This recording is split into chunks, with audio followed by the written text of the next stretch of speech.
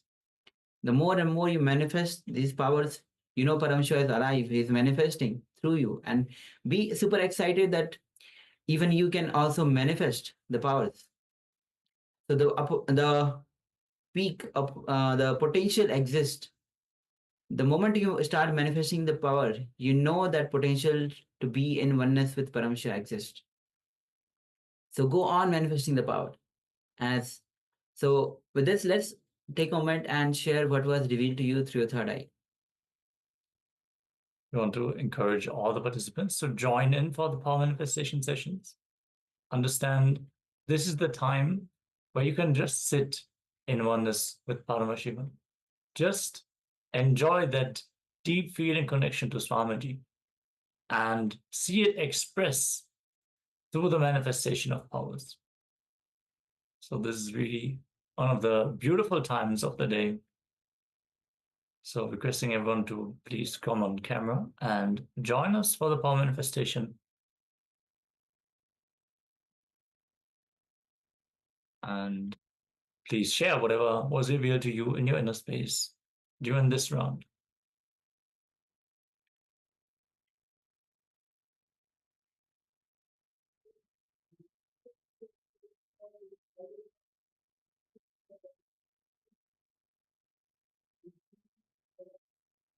Yes. So if you are yet to share, please go ahead and share. Writing. Okay.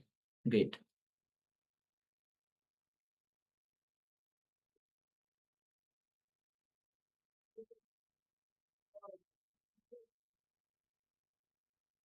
And remember that all the powers, whenever you find time, remember that it is your time with Paramashiva.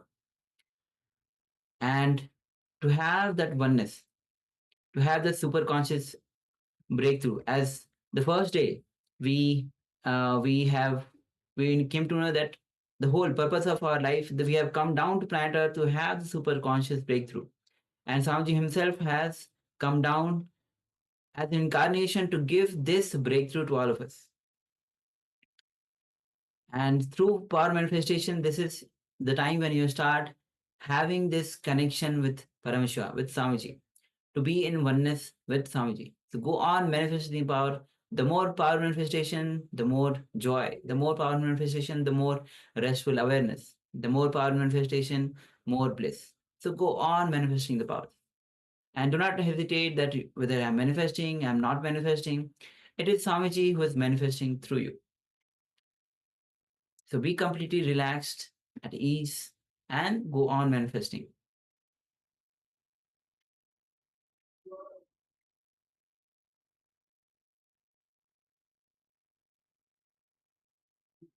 All right.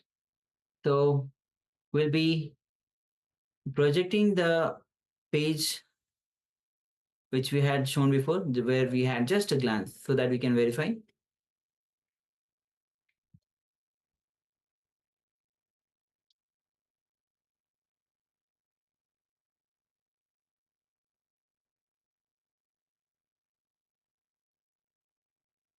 On page number 225 of the Science of Living Enlightenment book, it says, authenticity. This action is enriching. Mahadeva, the embodiment of responsibility, appears to enrich Vishnu and Brahma and to remind them about their inauthenticity and lack of integrity. Fortunately, Brahma and Vishnu completed and restored their integrity and authenticity. That is the reason the universe is still functioning, available to all of us. I tell you, whenever there is a lack of integrity and lack of authenticity among human beings, Mahadeva, due to his ultimate feeling of responsibility, appears in the space of time, form, and name to remind people and bring them back to integrity and authenticity. Today is the day we celebrate Mahadeva's happenings, all Mahadeva's happenings, not just this one, but all happenings. It is so beautiful to see our Sangha restoring their integrity and their authenticity and taking up responsibility and enriching themselves and the world. I can feel the joy that Mahadeva would have felt when Brahma and Vishnu restored their integrity and authenticity. I feel the same joy when Rudra comes into your life with destruction. Face him with integrity and authenticity. He is not your enemy. He is your own being. Remind you to get centered with authenticity and responsibility. He is Shiva, who is your very life, because he loves you, because he is the very you. He is causeless auspiciousness. Intense integrity brings you into the space of positivity. Authenticity gives you the space of possibility.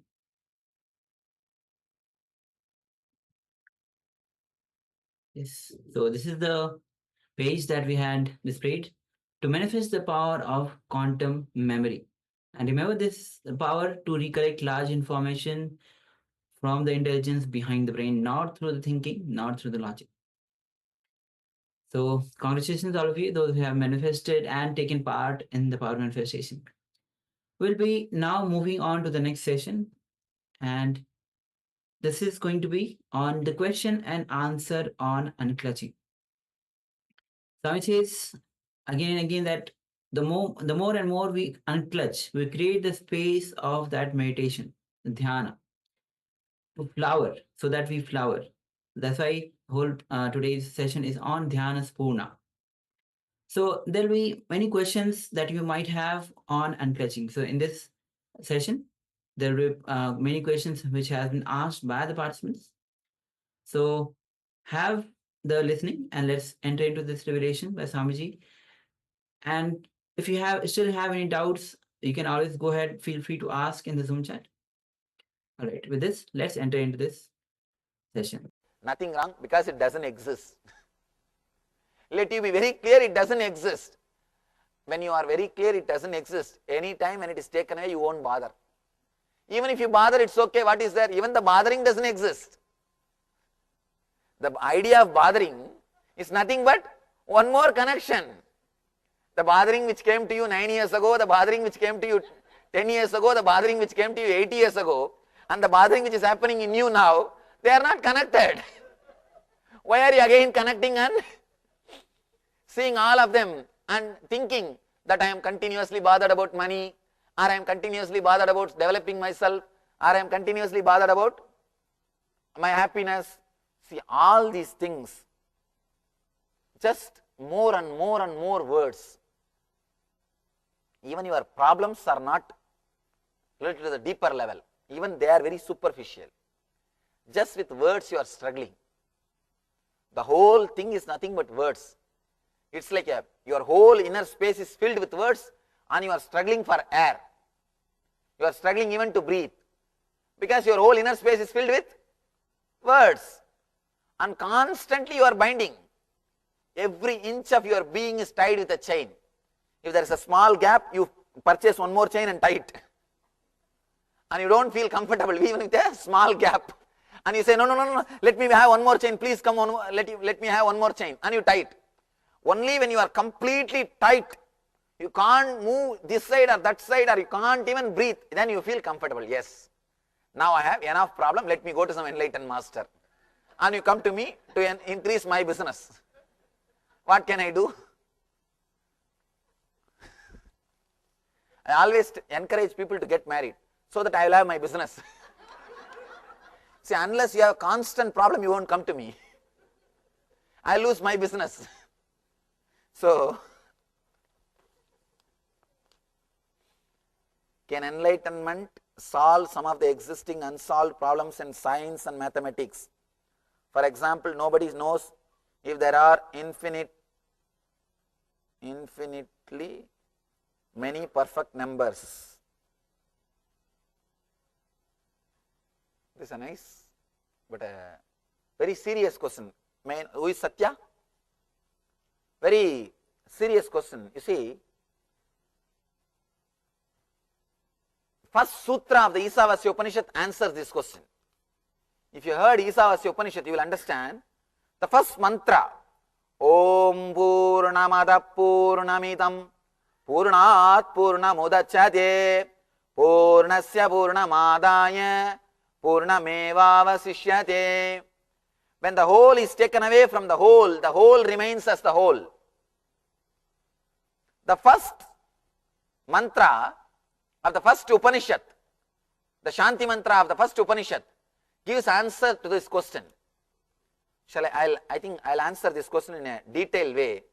Now I'll give you just the gist, and you can remind me. I'll give you a complete answer. See, three things. Logically, according to Max, according to the normal mathematics, 2 plus 2 is 4. A plus B is C. The C cannot be more than A plus B if the A plus B is equal to C. The C cannot be more than A plus B. This is the normal mathematics.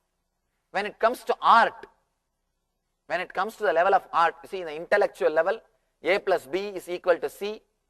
The A separately, B separately, if you add, nothing less than C or nothing more than C can come. This is the logic, intellectual. When you come to the next level, emotional level of the art, all the things which is used in a painting, a canvas or the color, all these things put together cannot equate the painting. There is something more in that painting. Can you say that this paint and this canvas and this much of hours from that man is equal to the painting? You can't.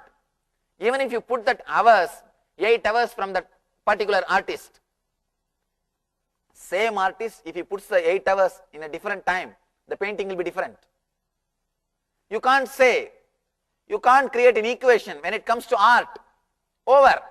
You can't put all the words used by Rabindranath Tagore is equal to Gitanjali. There are so many idiots who are using the same words. They are not able to produce Gitanjali. It means what? There is something more than logic exists in the level of art. In the level of art. And there is a third logic equivalent to being. In the logic of being. In that logic, the first logic, 2 plus 2 is 4. The second logic, 2 plus 2 is 4 plus something. When the canvas is separate, it is just canvas. When the paint is separate, it is just paint. When you add these two, you can't equate it to paint. You can't equate it to painting. Painting is canvas plus paint plus something. It means what? 2 plus 2 is 4 plus something. This is a logic of art, logic of emotion. There is a third logic, spiritual logic, the logic of being. In that, 2 plus 2 is infinity. There is no 2 plus something. 2 plus 2 is infinity. When you add energy into energy, you can't say energy is 2 energy. You can't. There is something far more. And you can, one more thing, if you add master and disciple, 2 enlightened beings are appearing. How can it be? One enlightened being, master, plus a disciple, equivalent 2 enlightened beings. How can it be? So infinity is expressing itself in the same way of infinity. You can't say that same logic applies. I'll give you how the third logic, the logic of the energy or the spiritual logic, is described clearly in this mantra. The Purnamada Purnamidam Purnat Purnamudachyate Purnasya Purnamadaya Purnamevavasishyate. When the whole is removed from the whole remains as the whole. These are beautifully especially Shankara comments. Shankara's logic, so sharp when he comments on that sutra, and after reading that sutra you don't need anything else. Any logic, any science, any mathematics you can shake if you know this single sutra. You can shake all mathematicians. You can shake the whole logic. And he gives a beautiful commentary. It takes long time if I have to repeat the whole commentary and explain. Just understand this one concept. This art itself is enough to break the logic. Now 2 plus 2 is something, 4 plus something. You can't equate it. What is that? Your emotion or your being. You can name whatever it is. Same way you can equate the third logic also. The third logic, something more than what you can imagine happens. Something more than what you can imagine happens. You can't equate. Your logic stops working at particular level. The big problem is, in the West, they never looked beyond the logic. Science is the most superstitious thing on the planet Earth. They have too narrow views. The fellows are fanatical. Because, you see, the other day, one doctor came and he was discussing with me. And he was talking as if the spirituality is having a lot of superstitions. I told him, let you be very clear, science is having a lot more superstitious things than spirituality. At least the rishis don't have vested interests. If you are convinced about what I am saying, I have nothing to gain. I already got your money. I have nothing to gain. Whether you realize or not, it is no way directly related to me. Even if you don't attend my program, whatever I am speaking is there in my website. You can completely download all our books, all my meditation techniques are available in the website, including the meditation is for your book. Even if you don't come here, directly you can download. I have nothing to gain by convincing you. Not only me, all the rishis, they have nothing to gain by convincing you. They have no vested interest. They are not associated with Vaishyas, people who are doing business. But today science is directly associated with Vaishyas who are doing business. They have to fulfill the vested interests of Vaishyas and Kshatriyas. In India, the Brahmanas, the intellectual energy is never under the control of politicians and business people. They are independent energy. The R&D is not under the control of the social vested interests or the political system.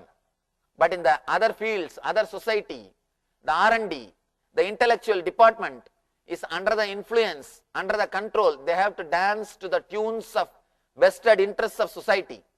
That is why I say science is more superstitious than spirituality.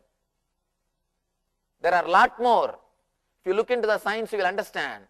It is a lot more superstitious because it has to serve the vested interests of the people who are funding. In India, knowledge is free. We have liberated. Even today, anybody wants to study Vedanta or the Indian philosophy, you are given free food, stay and education in thousands of monasteries. Only in 5 cities of India, in Himalayas, 100,000 ashrams are there, where spiritual knowledge is given free of cost. Spiritual knowledge is given free of cost. This R&D is constantly going on, independent of Vaishyas and Kshatriyas, means politicians and business people. Politicians and business people are no way able to influence. They can't influence this R&D of spirituality. It is independent. But with science, they are the people who dictate. Be very clear. Science has got vested interest to convince people. To convince the people who are funding them. Otherwise, how the research will happen? Who will fund the research? Who will fund the development? Let it be very clear. Science is much more superstitious than spirituality. There are infinitely many perfect numbers. So, and I will try to give you that Shankara's commentary, and if I find time even tomorrow, let us finish the subject, let us finish the meditations.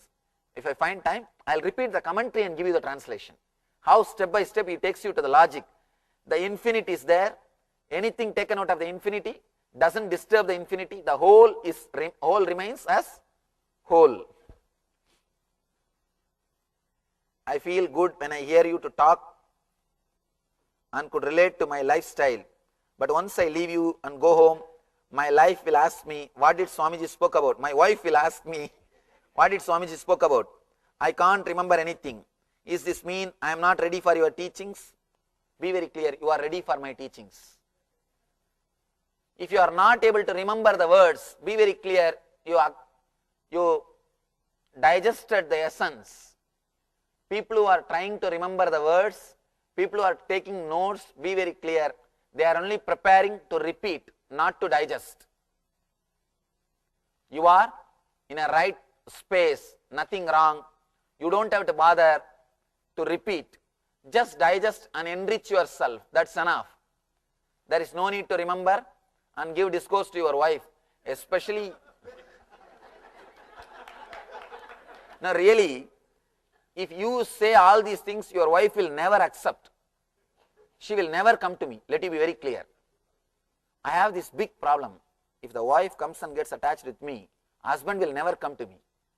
Actually, husband secretly they go to my website and see everything. They know that Swamiji is right, no problem about it. But wife can't be right, that is too much. Wife coming and telling me going to that Swami is too much. I can't do that, that is too much. Swamiji may be right, but not you. So if you really want to help your husband, never speak about me to him. Just tell him, let him go and see the website, let him read the books, just give him some books. Never give your interpretation, because he will not be in the mood to listen. Same way, if you are here, your wife is not here, never try to inspire her. Just tell her to see the website or give books. Never try to give your interpretation, and you will make her only move away from me by your interpretations. By your interpretations. Because she knows clearly that you are wrong. And he knows clearly you are, whatever you do is wrong. So do not try to help each other, at least in my case. So I have seen this is a common problem. These are all FAQs actually. Somebody asked me, Swamiji, how to make your wife spiritual? How to make her meditate? How to make her as a spiritual being? I told him, if I know the secret, why do you think I have become Swami? If I know the secret, you think I would have become Swami? Nothing can be done about it. You can't do anything about it. This is honest truth, I am telling you. You can't do anything about it. Unless they decide, nothing can be done. And if at all I know the mantra, I would have made big ashram long before. Swamiji, what is God? What happens during enlightenment? Oh God. Who is the person who put this question? Oh.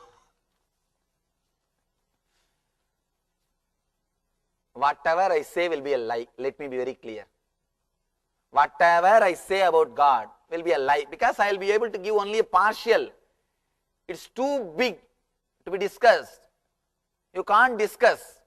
It is too big word and loaded with meaning. Nothing can be done about it. I can tell only one thing. Be unclutched, you will experience God. Nothing else can be done. When you experience and come out, you will also have the same trouble, and you will tell others that you are not able to explain. Actually, before enlightenment, when I read all these great books, I used to think that these fellows are playing a game. The main product which they are selling, they don't have definition for that. The main product which they are selling is God or enlightenment. None of these fellows are able to give explanation. They are selling something which they can't even define. I thought, what is happening?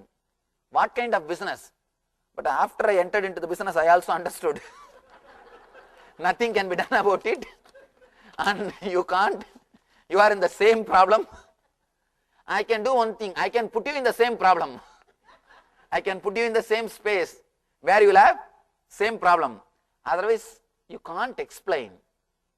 And there is a, whatever I say, it will be only half truth. Half truth is much worse than a lie. At least with lie you are clear, you are hearing a lie. With half truth, you do not know which side is truth and which side is lie. And you will be always bothered about the other half. And better let you not have any answer. You will be saved. What happens during enlightenment? Again, it is difficult to explain. Let you be unclutched and experienced by yourself. See, all these questions you ask because you don't have confidence that you can be unclutched. You don't have confidence. You think, no, what he talks is right, but I can't experience all those things. Better let me at least have a few little knowledge and go back to the house. Please be very clear. you can be unclutched. Constantly, your belief that you can't be unclutched is also one more shaft.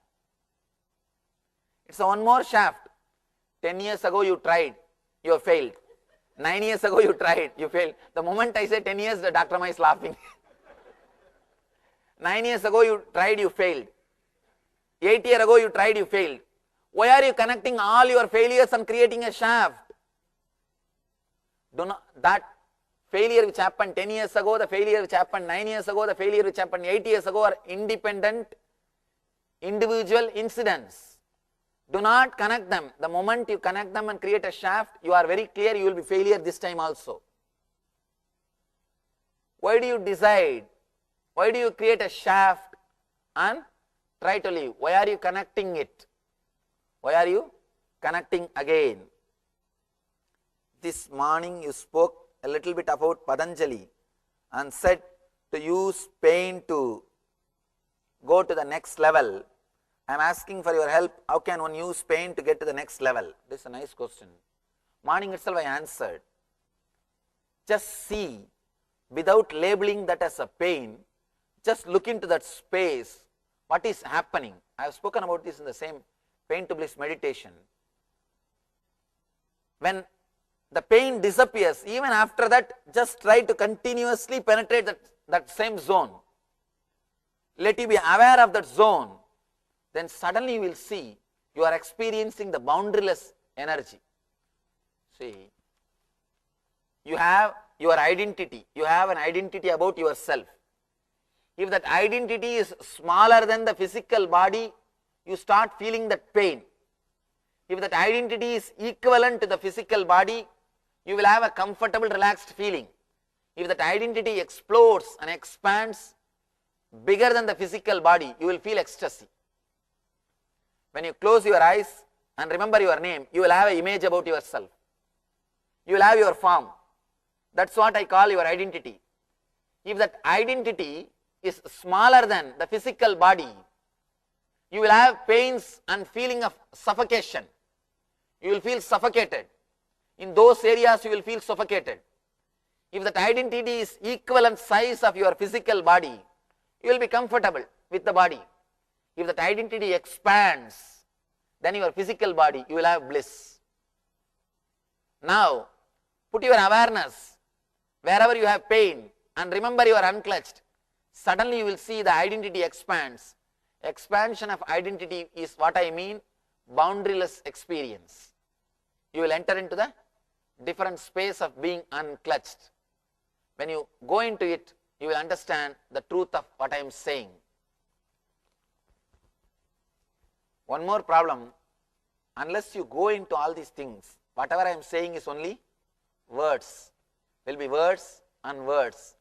When you go into it, you will understand the truth behind all these words. I want to be unclutched, but my wife wants to be clutched.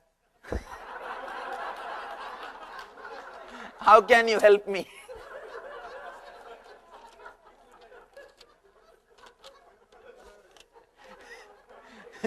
Now you have to choose between Swami and wife. What to do? See, one thing, here you have given a small bracket.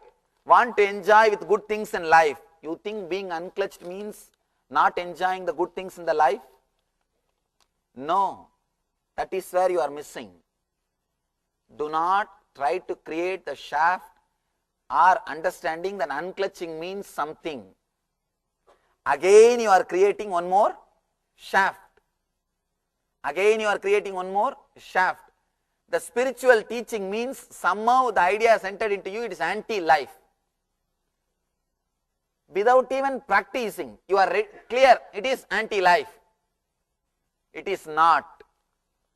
When you start living in that unclutched way, you will understand every moment your life is only enriched.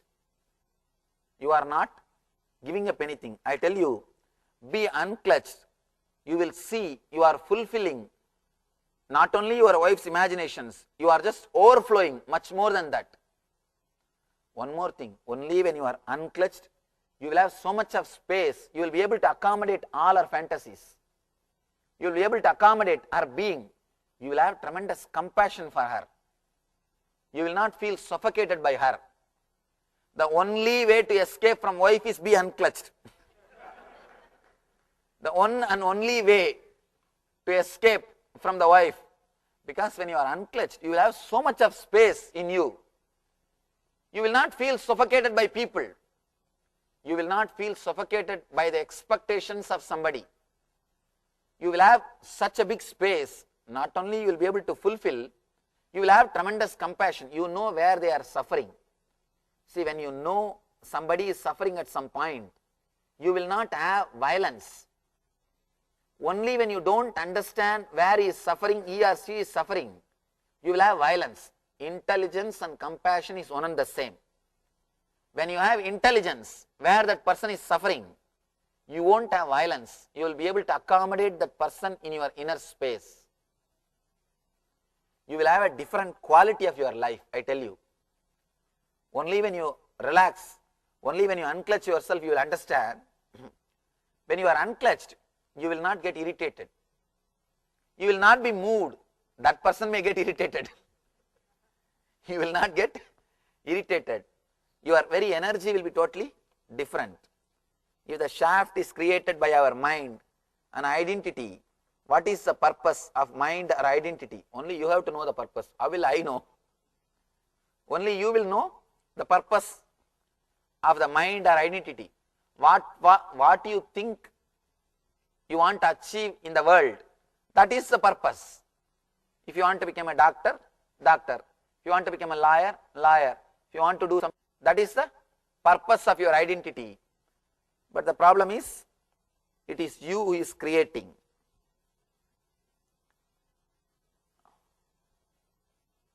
Swamiji, my pranams to you. I am confused when you say not to create shaft of joy, and when you say blesses to lead a life of Nithyananda or bliss eternally. Be very clear. When you don't create the shaft of joy only, you will have Ananda. Joy is a part-time Ananda. If you create shaft out of Ananda, you will create joy. If you relax from the shaft of Ananda, you will be in bliss. Please understand, joy and Ananda are not one and the same. They are opposite to each other. If you try to create a shaft out of Ananda, you will try to possess that and make it as joy. If you relax from the shaft of joy and don't bother about it, don't want to prolong, suddenly you will be in the space of bliss. You will be in the space of bliss. Understand difference between Ananda and joy.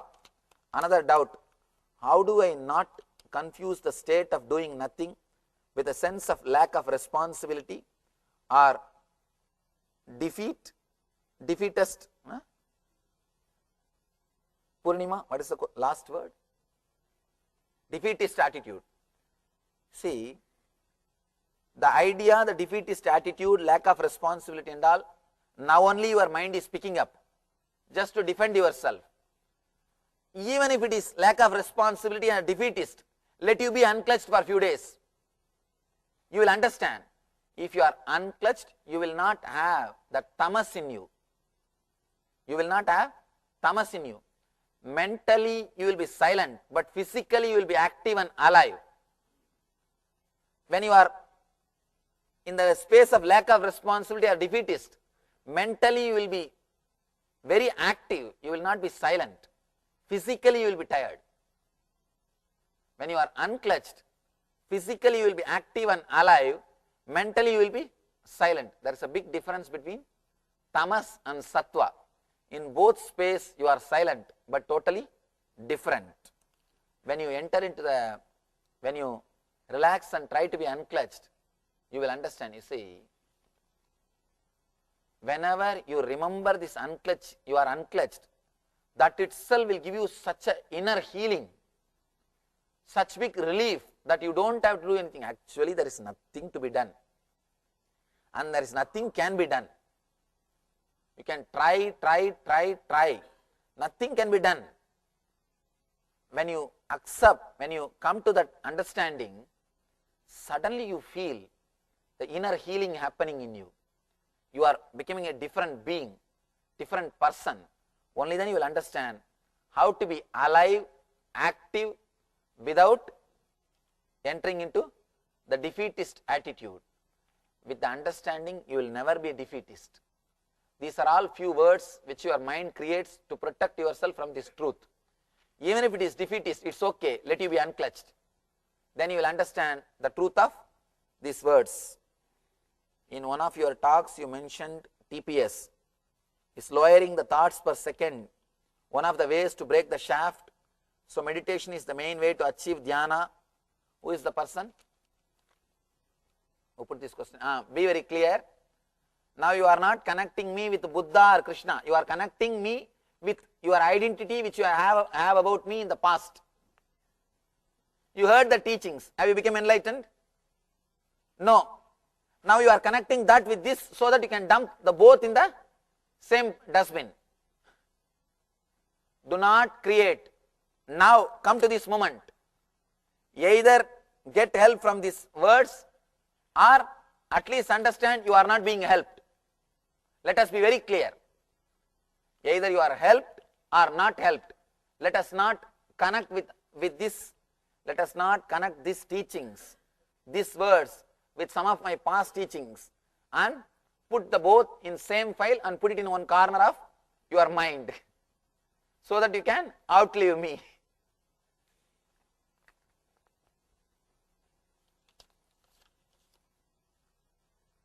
Outsourcing joke.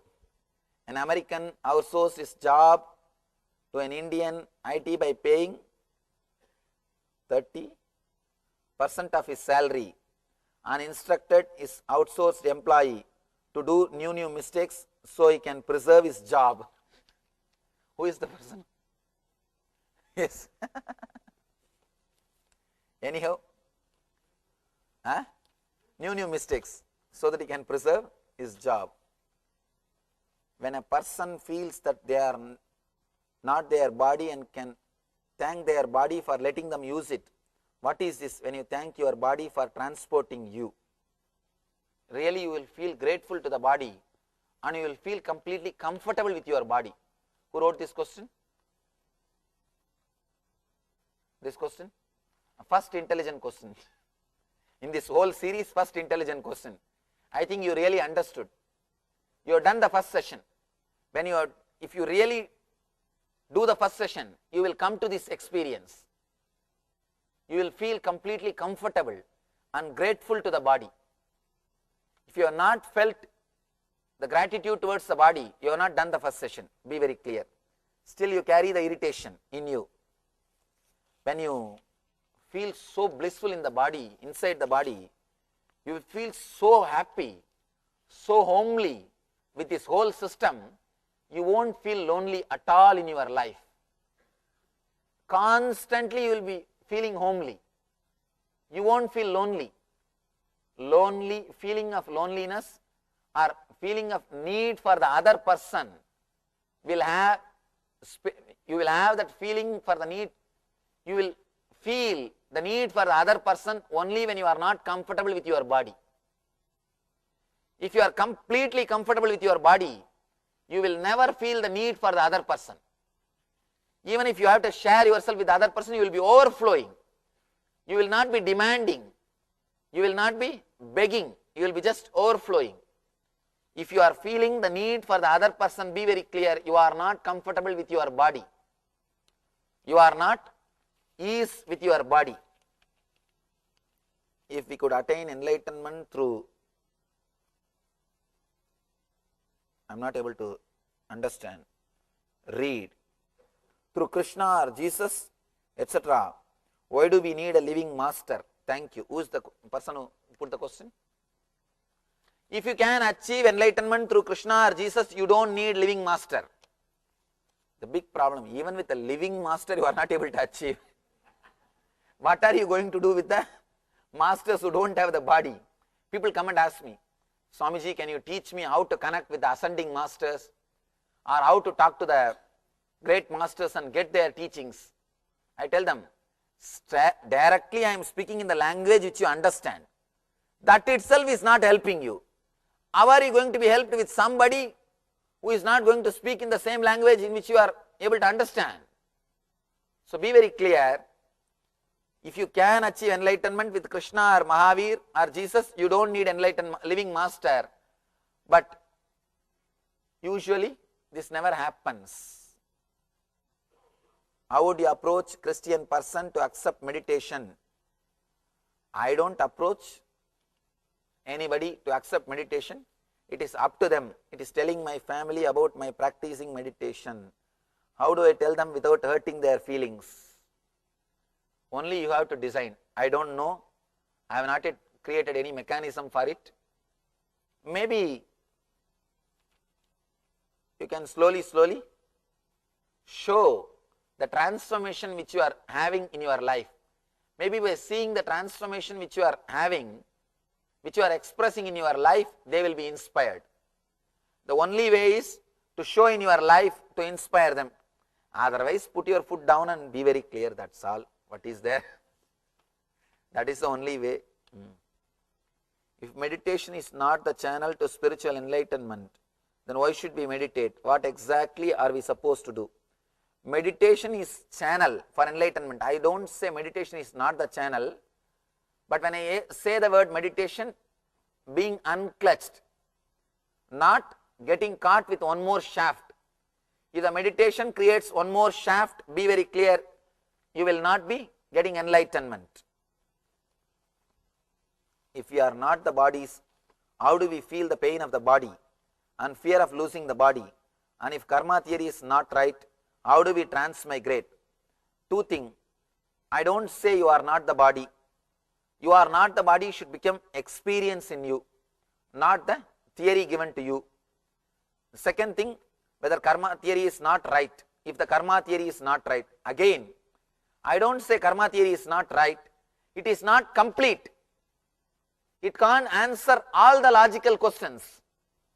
It can't stand a sharp logic. It can stand to do business, but not to understand for yourself. People come and ask me, actually, a small incident really happened. One boy was brought to me by the mother, and the mother is telling me, Swamiji, please tell him, he is not listening to my words, please tell him to obey me. I said, how can I tell? I myself never obeyed my mother. I ran away from the house. My mother tried her best, but I ran away from the house. I myself never obeyed. How can I say, obey your mother? But you know, women are women. She was very adamant. No, you have to insist, you have to tell. Please tell him, he has to listen, he has to obey me. Then I called him, see, why don't you obey your mother? See, I am obeying. I myself, I am obeying her. Why don't you also obey her? And listen to whatever she says. This guy asked me straight away, Swamiji, she herself is not happy. If I follow her, I will also become like her only. Why are you asking me to obey her? Why are you asking me to follow her? I was shocked.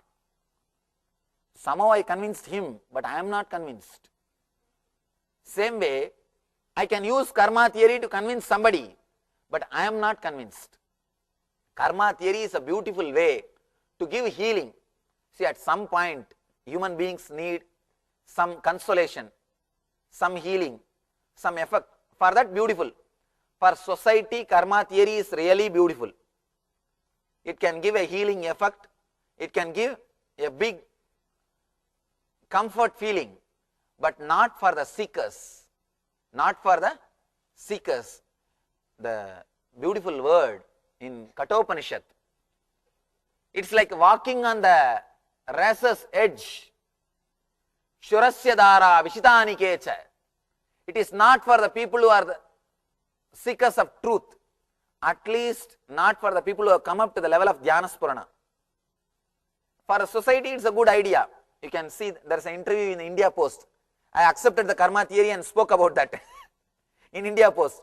For public, it is good. It gives you an inner healing effect, and you don't have to suffer too much, torture yourself too much, and a lot of psychiatric problems will be avoided. You will be more balanced and less depressed. For all those things, karma theory is okay.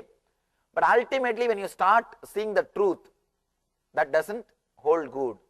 With the sharpest logic, when you penetrate, that doesn't hold good. That's what I mean, Swamiji, when I say karma theory. So the only way to transmigrate is just unclutch. Unclutch and all the concept of pain, pleasure. I am saying flood everything with truth. Let everything be flooded away. Let you be completely flooded by the truth. The concept of joy and bliss, if it exists, only then the karma theory holds good. Because karma is all about bringing more joy and less pain. But I am saying even that idea is a lie. You are constantly connecting and creating.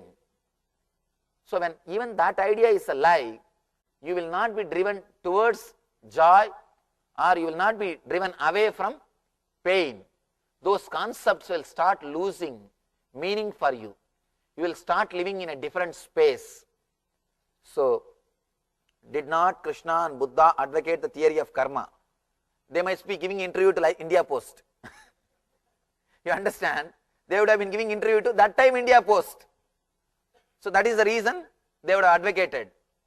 So, one more thing, when I speak to the public, the truth has to be told in a different way. But when I speak to the seekers, especially when I wanted to say the ultimate truth, it has to be explained in a clear way.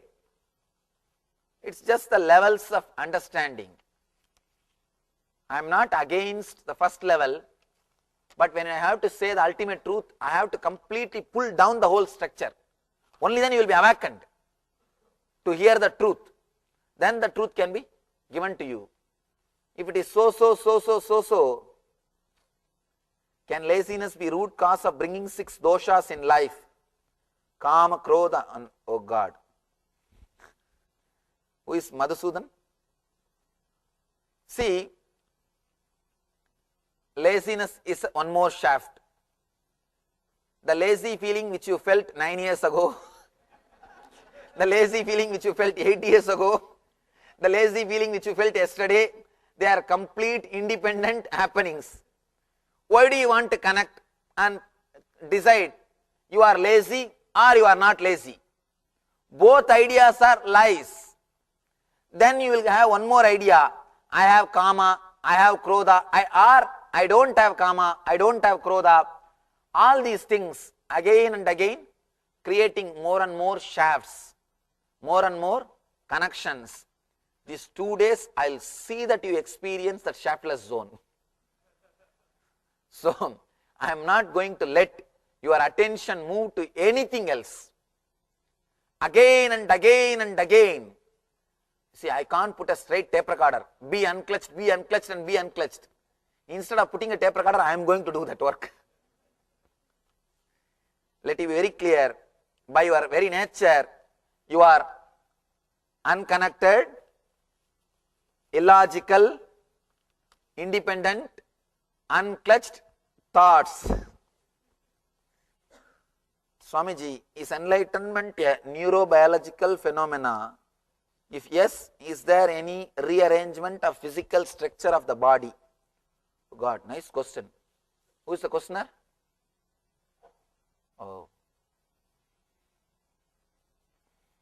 it's a very personal question. I can say, if you can relate and understand, otherwise forget about it. It is a neurobiological phenomena. Actually, biologically also a big change happens, transformation happens. So many things happened in me, but I don't think it is a compulsory for every enlightened being. Sometime it happens, sometime it doesn't happen. So it is not a compulsory, but in me lot has happened. The whole body has become very sensitive. Now it has become little, but even then not like a normal human beings. Even now if you touch the feet, you will feel as if the bone is covered with butter. Bone is covered with butter. When you come for energization, you can touch and feel. But now everybody will start pressing. All right. When you come for energization, you can feel it. and still now it is in the form, like a bone is covered with a butter.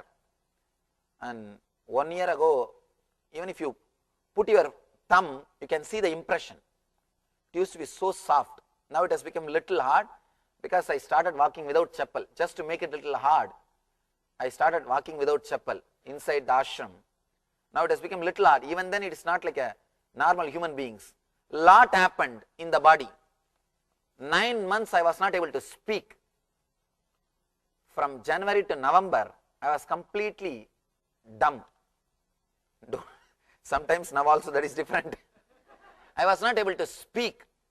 The words won't come fluently. And if I move the right hand, left hand will not move. The movements are not coordinated. The coordination doesn't happen. If I try to express few words, then I won't be able to move any part of my body. I have to arrest all the other movements and try to use few words. If I start moving the body, then I have to completely stop all other movements. Only one movement will happen. Like this, something has happened in me also, but I don't know exactly what all has happened. Maybe I am thinking of doing little research, what all has happened. And this doctor, the St. Louis doctor who was doing experiment, he was saying, just like that lamas, 6 times more energy was getting produced, that metabolism rate was very high. He was saying few things, but I don't know completely. As far as my understanding goes, it is neurobiological phenomenon also. Some neurobiological effect also happens when you become enlightened. There are a few more things happened in me. Is my being the very nature of it? Random thoughts, the gap between thoughts or inner space. By your very nature, constantly you renounce. You don't even have to renounce. You don't have to struggle to renounce or to get enlightened. Your inner space cannot be corrupted. Even if you try your best, you can't hold on to one thought. Try your best to hold on to even lust. You can't. Let me challenge. You see, you may have a big problem with anger or lust or fear or greed. Try to hold on to the fear. Just if you have the thought of having a cup of coffee, your death fear has disappeared. What happened to your death fear? Your death fear can be replaced just by a thought of cup of coffee. The moment you started thinking to have a cup of coffee, means the death fear has disappeared. Unless that moves and gives place, the cup of coffee thought cannot happen. Means what? Your death fear and the desire to have a cup of coffee is equal. This can replace that. Means its value is that much only. It has got only that much value. But mentally you create a chain. No. Again and again I am having death fear. Again and again you have the thought of having coffee also. But you don't give importance to it. You don't pluck that thoughts and create a shaft. 9 years ago you were thought to have a cup of coffee. 10 years ago you were thought to have a cup of coffee. 8 years ago you were thought to have a cup of coffee. You don't connect all these things and create. Oh, having cup of coffee is a big problem in me. You are not doing that. But the fears which happened many times, you pluck those flowers and create a garland and start creating suffering. It is you who choose and create a shaft. All your problems are chosen thoughts. All your problems are chosen thoughts, believing that they are connected. You can see what you have written. Just see. Random thoughts. So much is there in front of you. Some 1 million thoughts are there. You just picked up 10 thoughts and you say these 10 thoughts represent the 1 million thought. How can it be? In your inner space, no thought holds value. No thought holds any value. People who try to renounce fear, who wants to get rid of fear, understand your fear has no value except your fear about that fear. Your fear has no value except that your fear about that fear. Thought to have a cup of coffee can replace your fear means what is your fear? Tell me. It is not even worthy of cup of coffee. It is not worthy of just cup of coffee. Cup of coffee can replace the thought of fear. And you think, no, I can't replace it. I'm trying so much my best to get rid of my phobia, Swamiji. I'm trying my best to get rid of some of my problems. A glass of water can replace it. Then, understand, by your very nature, your inner space renounces. Your inner space rejuvenates. Your inner space doesn't hold thoughts. By your very nature, your inner space is pure. Only when you start believing these are my problems, you connect all those problems which happened many times. You see, that also happens in a very random way. Suddenly something raises, something falls, something raises and something falls. But when it raises, you pick up, no, don't leave, come. And you connect all those thoughts and create an idea, you have fear. All your phobias can be addressed with this single truth. People come to me with some allergy or some fear. If they are allergic to green chili, I tell them first to bring that same green chili. I'll just tell them, now eat in front of me. Please be very clear. At least 1,000 allergies I have healed in last 3 years. I am honest. At least 1,000 allergies I have healed. Nothing. Give them the courage to be unclutched. Look into that moment. In a single session, at least I have healed 1,000 allergies. Just recently in Hyderabad, one guy, 25 years of dal allergy. Even if he eats one spoon of dal, his whole body will start swelling. Huh? Bring the dal. Tomorrow I will show you. No, it's nothing. All your allergy is simply your connection. I told him to eat the dal. I sat next to him and just told him, I'll take care, I'll heal you, don't bother. He was made to eat, simply disappeared. 25 years of allergy. All your allergy, all your phobias are nothing but pure connection. Pure connection. The one thing is, in India you can do all these things courageously. In this country, very difficult. Because the social system, anyhow, with our guys we can do, no problem. Nothing will happen, don't bother. Please discuss short-term memory and long-term memory.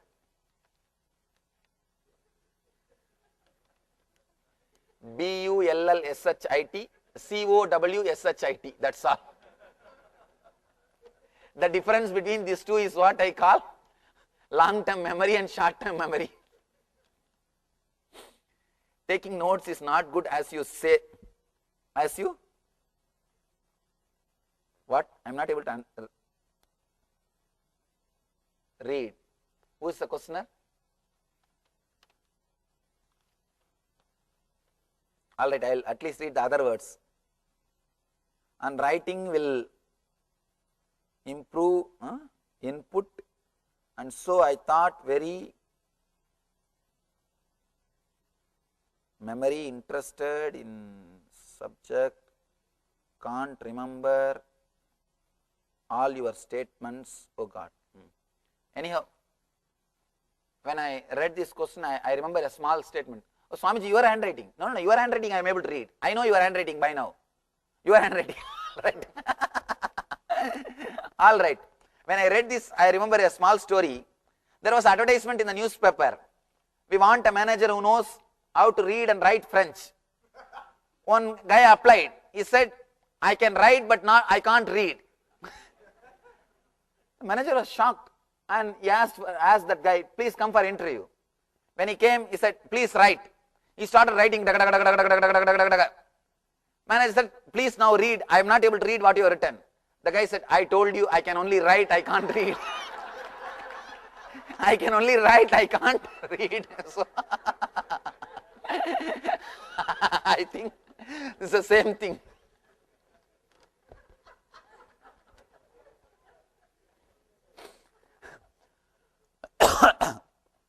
One guy was searching all over his house. Where is my prescription? Where is my prescription? Wife said, prescription? No, that yellow slip, yellow slip. Today morning I went and did my shopping with that slip. Now your daughter is playing piano with that slip. Same prescription slip. Somebody uses to go for shopping. The other person uses for playing piano. You have not understood. All right. You missed the story. That is that same prescription from the doctor. It is used for as a music notes for piano and medicine. Doctor is not laughing because it is related to our business. Anyhow, let me answer this question. You see, you don't have to remember all the statements which I am uttering. You have to remember the truth behind the statement. This moment, understand you are unclutched and solve all your problems this moment with the truth. See, when you solve all your problems with this moment, when you feel that freedom and inner healing, this very healing has got so much of power. Again and again you will be made to remember the truth. Unless the truth gives you the result, freedom this moment, it is not worth remembering. If it helps you in this moment, you will not be able to forget it. You will not be able to forget it. If it is not helping you this moment, please do not carry in your head. It's unnecessary luggage, garbage. So that is the reason I tell you, let you have the effect this moment. Let you understand, either you must be able to accept that you are unclutched or struggle with that you are not able to accept. It's okay. Let you start working this moment. If you carry in your notebook, your mind will say, no, when I go back I can read and try to practice. You will never do. I have always seen people taking notes and they will put it in their almirah, cupboard. After 5 years when they move their house or clean their house, when you are packing, your son will bring that notes and ask you, Baba, what to do? Dada, what to do with his notes? Oh, that Bangalore Swami came, na. You will dust that and oh, that time I have taken, put it in dustbin. Put it in dustbin. So all notes goes to dustbin only. That is the reason. Why do you spend so much of time to put it in the dustbin? Then better put the empty paper in the dustbin. Let you carry inside your being as an understanding. We see 8-9-year-old kids getting diseases like cancer. No kid develops shafts at such an early age. No, never think. That's why I was telling you. I can't even say you are developing a shaft at that when the time you start thinking. Sometime you bring shaft. You bring shaft. Your body itself is made out of memories. Memory means you create shafts and bring shafts. So be very clear. You can't say when you start creating the shaft. When you start creating the shaft, all the questions are over? No more questions. That is nice. Everybody has understood whatever I am saying. All right, now at least share your understandings. Let me see how deep it has gone. Yes. I just wanted to get another definition of unclutched. In other words, the thought comes up, you're just not hanging on to the thought, it just bubbles up, just watch them go, let them go. Even if you try to hold, you will not stay. You won't be able to stay. You will be just disappearing. And just let him disappear, relax, over. That's all. At some point, some thoughts will raise and make your body follow it. You will not even have the problem. You don't even have to think whether you have to follow or you have to stop. Simply you will be following. Then let it happen. But the moment you come, as much as you can, try to be unclutched. Beyond your power, simply your body will be lifted and moved by some thoughts. Let it happen. You will not have irritation when you follow your thoughts if you are unclutched. Usually, as on now, whether you follow your thought or don't follow your thought, you will have irritation. If you follow, you will have some irritation. If you don't, you will have again irritation. If you are unclutched, that irritation will disappear. Whatever doesn't need to follow, you won't follow. Like your job and basic life thing, all those things, whatever you feel as important, simply your body will follow. You will not be even feel irritated. You will not be feeling the suffocating feeling if you completely see it's rising and falling and dropping and things happening. Is there any value in Namasmarana of God? Oh God. I think morning itself I answered this question. I do not want to disrespect all these traditions. See, they all help you to come up to a certain level.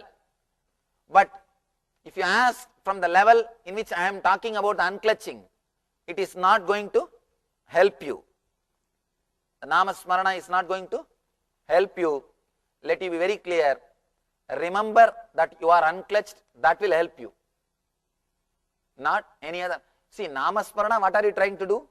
You are trying to create a same shaft, which you can't. Try your best to create the shaft.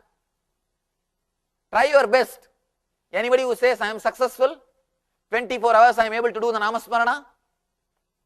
Anybody? You can't. By your very nature, you will be renouncing. See, whether it is thought of Rama or thought of Kama, you will be constantly renouncing. But you think, no, I have to hold on to Rama, I have to renounce Kama. Neither holding on will be possible, nor renouncing will be possible. Both will be rising and falling. It is you who give the label, value. Oh, Rama's thoughts are really good. I have to hold on. You try to create the shaft and elongate that shaft. Kama's thoughts are bad. I have to break. I have to escape from it. You try to break it. But you can neither elongate nor break. When you understand, nothing can be done about the shaft, you are liberated from the shaft. You can have only one freedom, to liberate yourself from the shaft. Either you can completely throw away the luggage, your garbage, or have all of them in your head and play the game. You can't have the arranged garbage. Only Namasmarana I will have, and put little scent, put little incense stick, and do little camphor and arati. No. You can try your best. You can try your best. I tried my best. I tried. Per day I used to do 20,000 japa. I had a long mantra. I used to repeat 20,000. I will repeat in one sitting. I'll sit for one sitting. In one sitting I will do 20,000. Means this side 2 mala. See, this side 1 mala is 108 and 1 bead I will move. Then by the time I finish this 108 into 108, 10,000.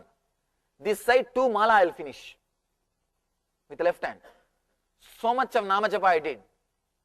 Finally I understood it is not going to lead you anywhere. So let you be very clear, it's not going to help. Your thoughts about reincarnation,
bless you all. Let you all open all your three eyes and manifest the powers of Mahasudashiva. Om Nithyananda Paramashivoham. Om Nithyananda Paramashivoham. Om Nithyananda.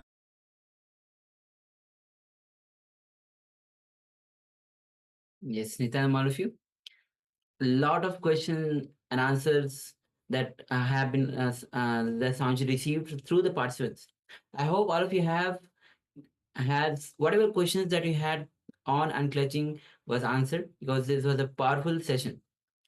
Sanjay was explaining as it is.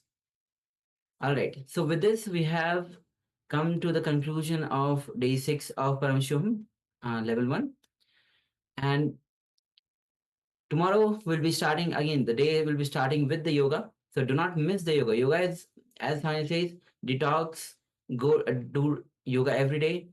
It is, when you do yoga, you align your body for the superconscious energy to land.